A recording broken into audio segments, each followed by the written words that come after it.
on an opportunity. That's what separates if you think you're wasting your time or not. Well, let's look at it this way. Almost in 1,000 feet, use the left two lanes to turn left onto Milliken Avenue. Well, let's look at some, for instances.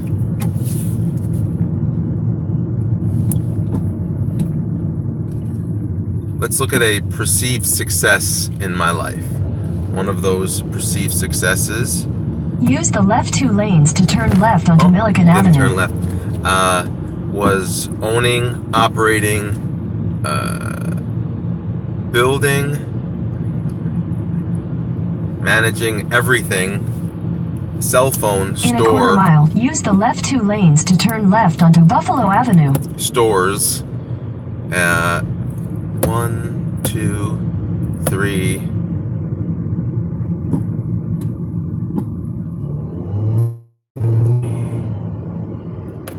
4, 5, about 5 stores at one point.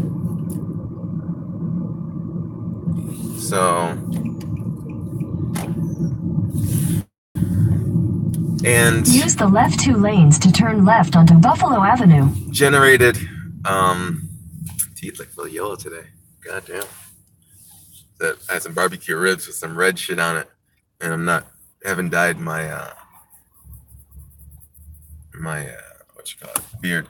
Okay, I'm gonna dye my beard and tan, and brush my teeth. Brush my teeth with baking soda and peroxide, and sometimes coconut oil. Really sparkles like the teeth. Okay, so was earning from like 2002, 3, 4, 5, 6, 7, 8, about 7 years. Was generating close to $500,000 in sales, per year, anywhere between 200 to 500,000, depending on the year, and having a good living. Let's put it that way. Being your own boss. So I didn't say, hey, I'm gonna go open up a cell phone store. What happened is I moved back from Los Angeles after God, it seems like a different lifetime now.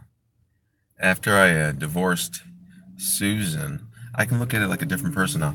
I divorced Susan, and in 2001, separated in the summer, and I moved back to Detroit from LA in late November, early December. Continue on Buffalo Avenue for half a mile. 2001. And I wasn't doing anything, didn't have any way to make any money. I was trying to make some money on the internet selling stocks. All I did was lose about $3,000. And so then my mother referred me to my cousin who had a cell phone store and said, hey, in a quarter mile, turn right onto 6th Street. He's looking for somebody to work in his store, cell phones. I've been selling shit since I was a little kid. Selling's no big deal. Grew up in a grocery store, liquor store. My father, all he did was sell stuff all day. Take the next right onto 6th Street. And it was soft selling. No, you don't have to hard sell. So anyway, cell phones were just starting to get big in Detroit area, Tri-County area. In a quarter mile, turn left onto Rochester Avenue. So I worked for him for about 3 months. I learned what the business was all about. Like, this is easy.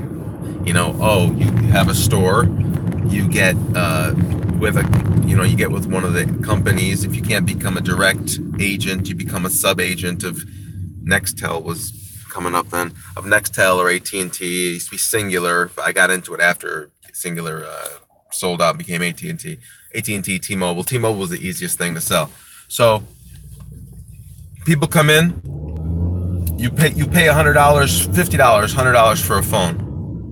That's how much you buy the phone for. This is when I got in, and you make about $250 to $350 in commission. You'd want to make at least $100. Next left onto Rochester Avenue. If everything was said and done, you lost $100 on the phone. and you made $250, I wanted to make $150 per contract.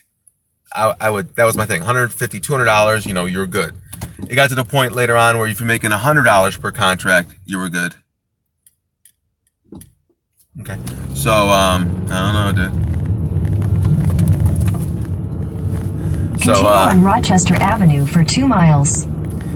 So my cousin's store, the guy that was working there before was another one of his cousins or some shit like that. I don't know. Through marriage or something. I don't know.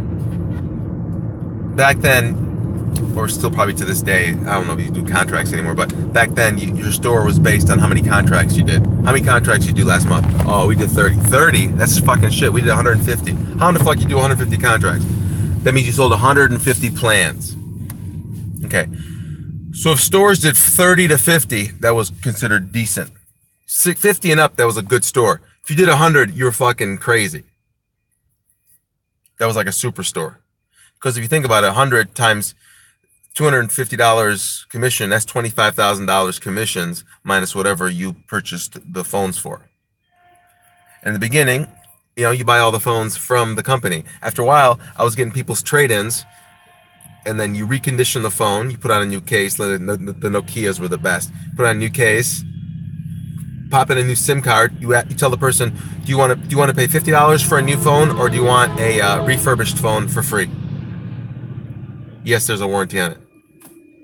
So we're doing a refurbished phone as often as possible, because that way you didn't pay anything for the phone and you got just a bam commission.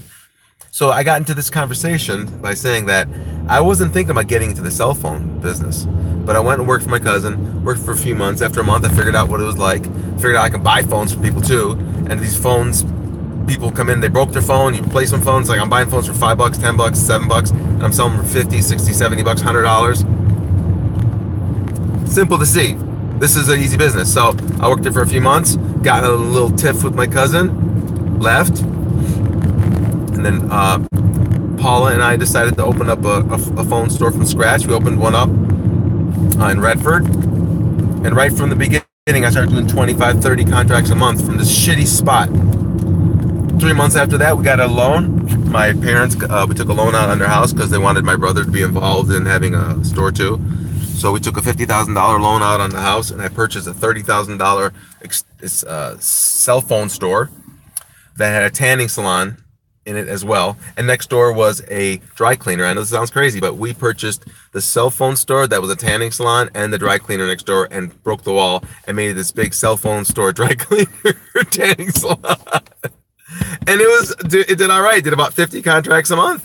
So, but it was expensive. It was $2,500 rent back then. For back then, it was expensive.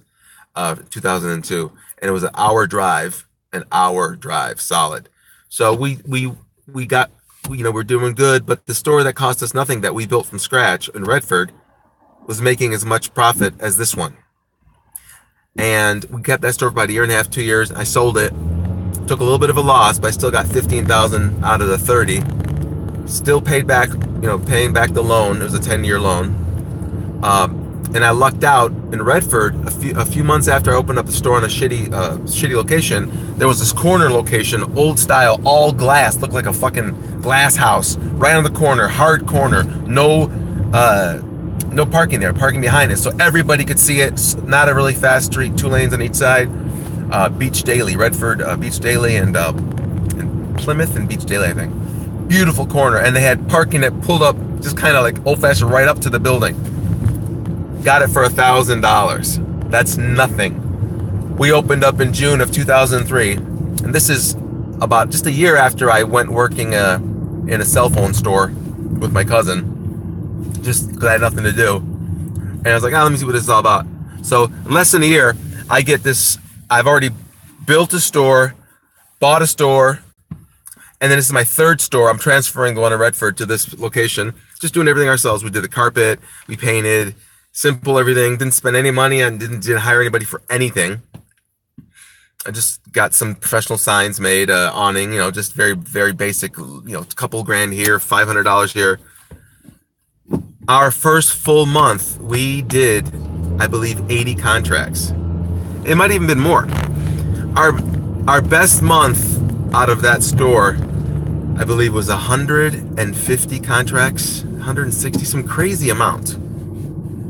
Yeah.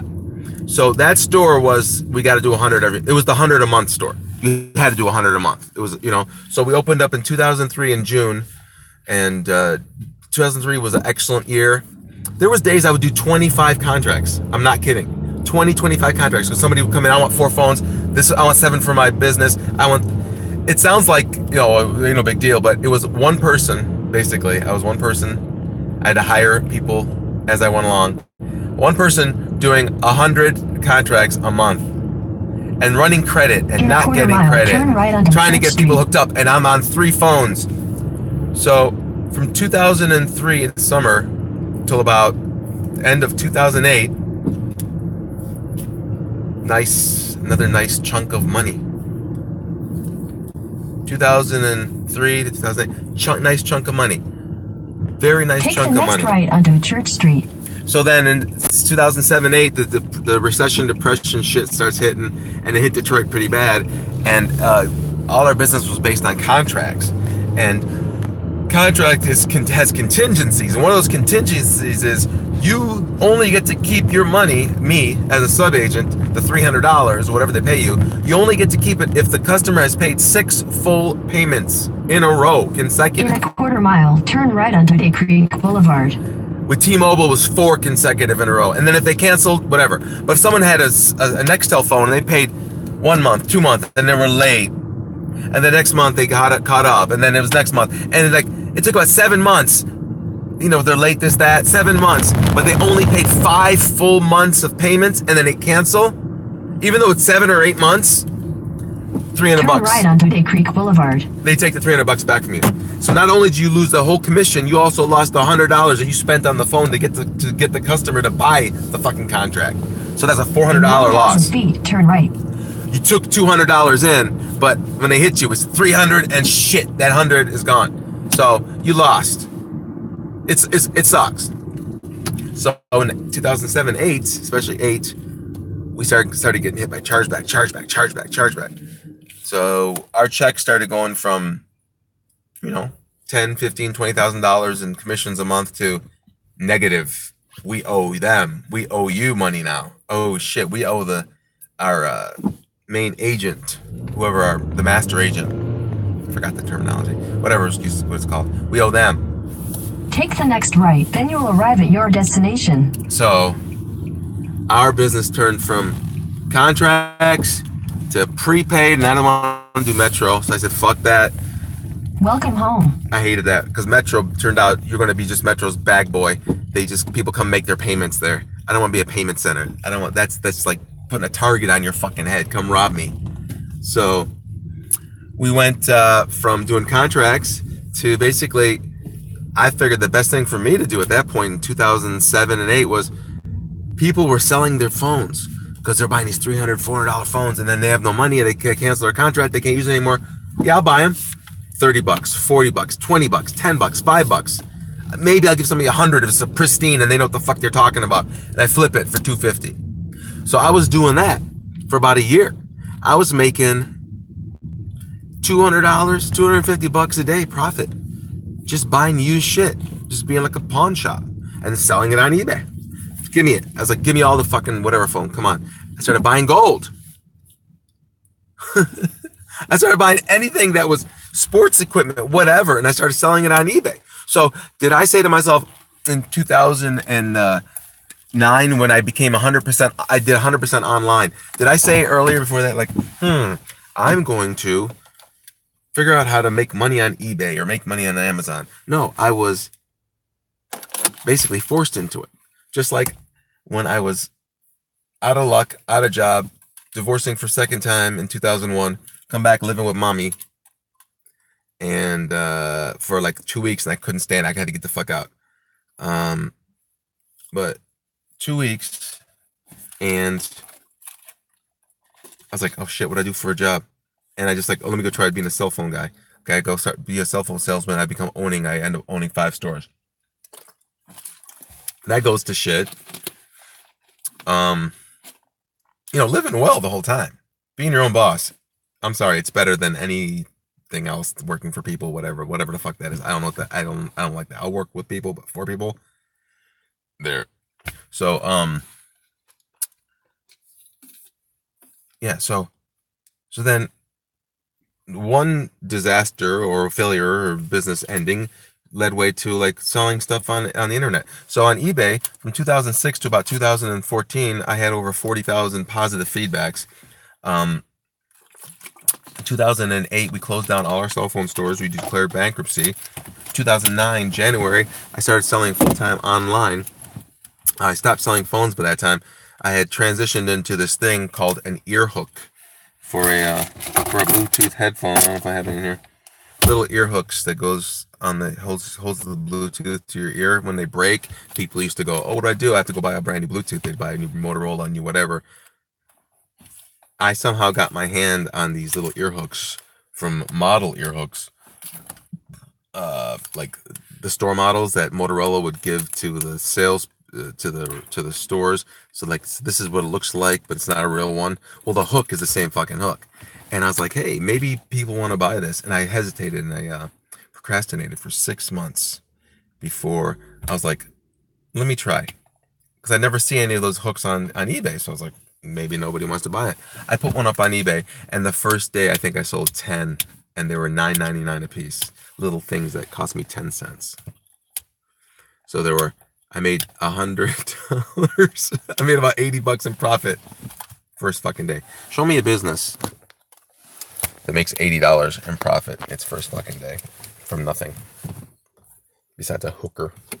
All right, I'll finish upstairs.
So,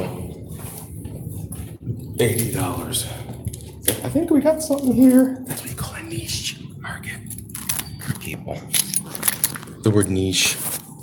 Such a goofy word, but it's great when it comes to your business.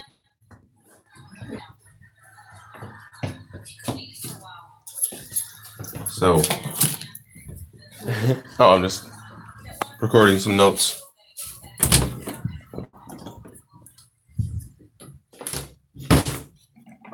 Recording some goats. Yeah, so that transitioned from yeah, we can use that.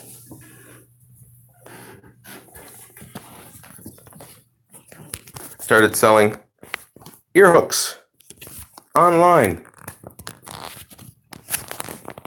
Ear hooks. Fucking ear hooks. What's an ear hook? God damn it. What's an ear hook? I'll show you what a friggin' ear hook looks like. Yeah, damn it. Get damn it. Let me show you, get damn it. What the fucking ear hook look like, get damn it. They even have one, get damn it. Get damn it. Oh, get damn it. I remember the days of the ear hook. They were such good days. Fucking old fucker. I remember when I could tell an ear hook like nobody's business, I tell you that.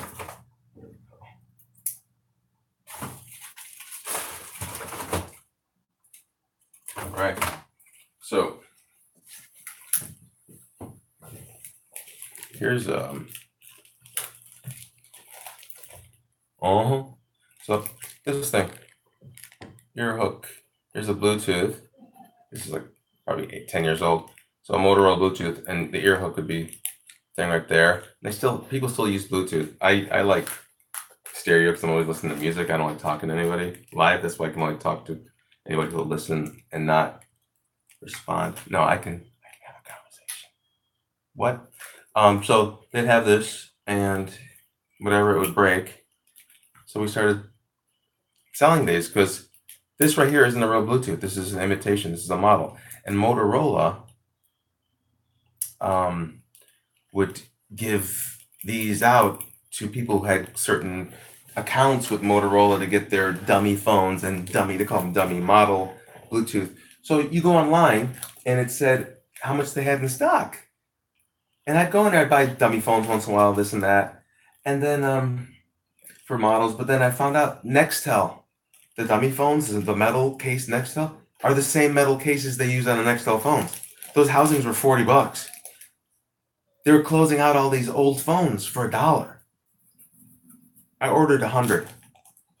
Let me see. I sold some. I ordered a few, I'm sorry, samples first. I put them on eBay as parts, but not OEM, at half the price, $15, $20. Bam, gone. I ordered some more. Bam, good feedback. Ordered 100, ordered 300, ordered 1,000. Started selling these things that cost me $1 at 10, 15. Somebody ordered, they wanted 50 from me, 100 from me. I'd give it to them for $5. Still, I was making just crazy amounts of profit from these dummy phones. They also had dummy these. So they were selling these for 10 cents. And it said they had, I think, 100,000 pieces in stock of a model that's just not used anymore. So I called up they're called Promac or something. I called up the warehouse. I was like, it says you have 100,000 of these in stock. They said, yeah. It says 10 cents a piece. I said, uh-huh. Okay, I said, can I buy all of them? They said, yeah. I said, okay. Can you tell me what the shipping is going to be on that? I said, okay. So everything all together,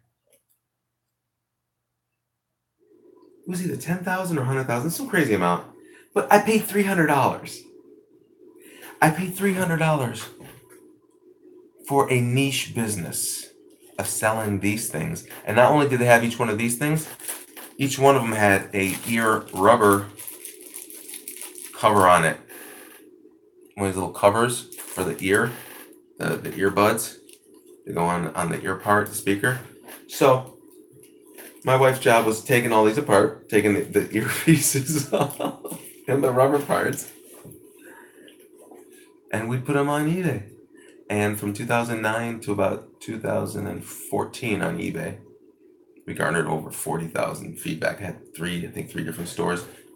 At first they're $10, $5, $10. Then you start putting 6. So they still sell them. We still sell these to this day on our Amazon stores. I don't do eBay any longer.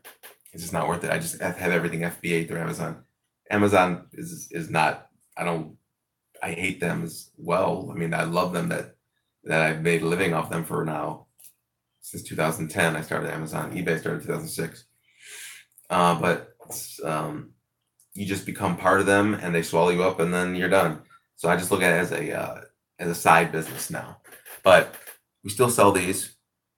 And what we even started doing was manufacturing these because we ran out of the first 10,000 or 50,000, whatever number it was. We ran out of all the free shit we got. And at one point, we even I ordered dummy phones, and it said dummy phone, and it had a picture of the phone on there. It was some kind of Sprint that was never released as a true model, but it was all a working phone, but never released as a retail phone. They had, how many of those? I ordered like 20 times. At that time, they were selling them for $1,000, I think. It was the new smartphone. It was this new thing in 2008. And then people were paying us like $300. We're selling for $250, $300. I think I got 100 of them for free. They fucked up. They put them as dummy phones. They found out later, and they said free, and I have the invoice and everything. And they said later on, oh, you need to send us a check for $12,000 because they're $125 a piece. And I said, show me where it said $125 a piece on my invoice and on your website, and where it said these were non-working phones I said, I have everything I have everything saved to my screen. Uh, Picture of the phone, the model number, how it says free. So we made about $12,000, $13,000 on that deal. It's absolutely free. Now, did I plan in 2007 to say I'm going to have a internet business, online business, where I'm going to sell ear hooks? This is 2007, and right now we're 2018, April 30th, and I still fucking sell ear hooks and stereos. Still make a few $1,000s a month doing this shit, which I'm totally thankful for, and not even really doing anything. It's all automated now. I could be making more, but I don't want to put that much investment into it and have Amazon just shut you down. It's like I don't. If it builds up to get to $3 and $4 and $5 and $6,000 again, fine. But a couple grand a month right now is fine. That's fine. So anyway, did I say I'm going to plan to have a store, a niche business where we've generated over $3 million in sales in the last 10 years. $3 million in sales on Amazon and eBay. You know, all documented, all with the IRS, all that bullshit. Average. On this shit. Working from home. Not having a boss. Not having a time frame. Yes, in the first 5 years, we used to do a lot of shipping. Our days were shipping, but we were traveling around the fucking country, taking stuff with us and shipping from motels, going to Grand Canyon, just doing vacations. When we went to fucking England in 2013 and had some of this, I had some product shipped there in bulk, and I shipped my international stuff out through the post we were staying at my best friend's home in South England. I forgot. Something by the sea. It's everything by the sea, right? Chelsea by the sea or something like that. Suffolk. Anyway, we stayed there. It was a beautiful place, beautiful time. And I actually mailed the ear hooks and gels out. Made about $500 while we're on vacation. We put our American stuff, because we're just doing all self-fulfilled at that time, and we had some Amazon FBA in 2013. So I put everything on FBA on Amazon, which is like about $150 generating a day, gross. And then eBay went on vacation that whole 10 days, but international eBay that was separate. I kept that on, so we made about $500 on that trip, just from these things. Paid for our food, and incidentals and shit while we're there. We just paid for the plane trip and a couple hotels and stayed with friends the rest of the time. It was great. And it was non-stop from Vegas to, not Heathrow, but the other British airport, with a G, I think it starts. So it was nonstop, 10 hours on Virgin Airlines, which is the best airlines I've ever been on. You're treated like first class, and I think we were just a step business class or something. I don't even think we're that, but God, they fed us like crazy, and it was great. The plane trip back, I think, was bad for me. Paula had a shitty time there. She was sick, which was terrible, but it was great. My God, I loved it. I'd love to go back. I wish I could go right now. God, I drank a lot. I was a lot heavier. I was about 20 pounds heavier. But did I plan that? No. So from 2009, January, almost to the day, till this day, we're going on 10 years. 90% of my money, 95% of my money has come from this stuff. Now it's dwindling in the last year or so. Been living on savings and doing background work and whatever kind of extra work. I'm going to probably start doing DoorDash. I signed up to be a weed delivery driver. Worked on a few movies. Just got the sizzle reel for something I did in October. A movie did in October, so that's more stuff to add to my demo. I'm doing a lot of music recording. So now it's like I'm gonna figure out I'm gonna try to figure out how to make money from just having fun, playing music, see what happens. While I'm making money in other ways. It doesn't have to all be from one place anymore. That was the problem. Amazon, you become you stuck on that teat, and then they just turn that fucker off, and you're done. They turned off our business like 3 times. I'm in kind of a disagreement with them. Well, they owe me $70,000 on my wholesale side. I was a wholesaler with them for a year and a half. That was going crazy until they just $70,000 didn't want to pay me. The vendor program, Vendor Express, not Vendor Central. It was a beta program, and we got baited. I still might take that to appeal because we might qualify for pro bono 2016, 2017. We didn't make that much money. We lived mostly off savings, so a lot of us off savings. So we might qualify for this pro bono mediation that you do with Amazon. Now, you can't sue Amazon, but you can go to mediation. Mediation, you can either pay for it or qualify for, if you do, for a free mediation. So you go through it, you win. Then at that point, Amazon has they have the right then, per their contract, to then take it to a small claims court and to hold you up in court there, or whatever kind of court. So the thing is like, well, why not? Let's see what happens. Take a chance. You got nothing to lose if we win, okay? And if they want to take it to court, maybe they won't even take it to court. Maybe they'll just say, here's 30,000, shut up. That'd be nice. So you never know. So is it taking chances? When you're scared and comfortable, it's taking chances. When you're scared of losing your comfort, it's taking a chance. Put it that way. When you're scared of losing comfort, then the opportunity seems like you're taking a chance. But when you're scared of being uncomfortable, then taking a chance is an opportunity to change this feeling you have. So I guess never be too comfortable. Be always a little bit uncomfortable. Let's see what happens next.